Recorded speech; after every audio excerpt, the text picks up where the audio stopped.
बदीन वेझो प्यार जो परणो कंदड़ सिंध यूनिवर्सिटी जी शागिर्दियाणी कोमल जरवार जे मुड़स जे घर ते पुलिस चढ़ाई करे संदसि 7 वरियनि जे ॾेर खे खंबे वई आहे। प्यार जो परणो कंदड़ नारी कोमल जरवार जारी कयल बयान में चयो आहे त मोहम्मद दीन सां परणो करण बाद घर भाती संदन जान जा वेरी बणिजी विया आहिनि। हुन चयो त पुलिस संदसि साउरनि जे घर ते चढ़ाई करे नंढे ॾेर 12 वरियनि जे शागिर्द इलाउद्दीन जरवार खे घरां खंबे वई आहे। कोमल चयो त संदसि माइट खे धमकियूं ॾेई रहिया आहिनि जॾहिं त हुन मर्ज़ीअ सां अदालत में शादी कई आहे। मूं पंहिंजो ख़ुशी सां निकाह कयो, उन जे बावजूदि हाणे मुंहिंजे घर वारा मूंखे ॾाढो परेशान पिया कनि। असांखे असांजे सहुरे जे घर खे ॾाढो परेशान करे रहिया आहिनि। उन खां अलावा मुंहिंजे नंढड़े ॾेर जेको 7वीं क्लास में पढ़ंदड़ 12 साल उमिरि, उनखे शाम 7 बजे खणी वई आहे।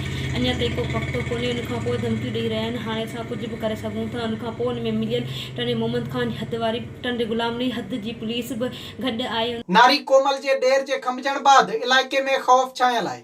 विजिट कयो अवामी आवाज़ मीडिया ग्रुप जी वेबसाइट awamiawaz.pk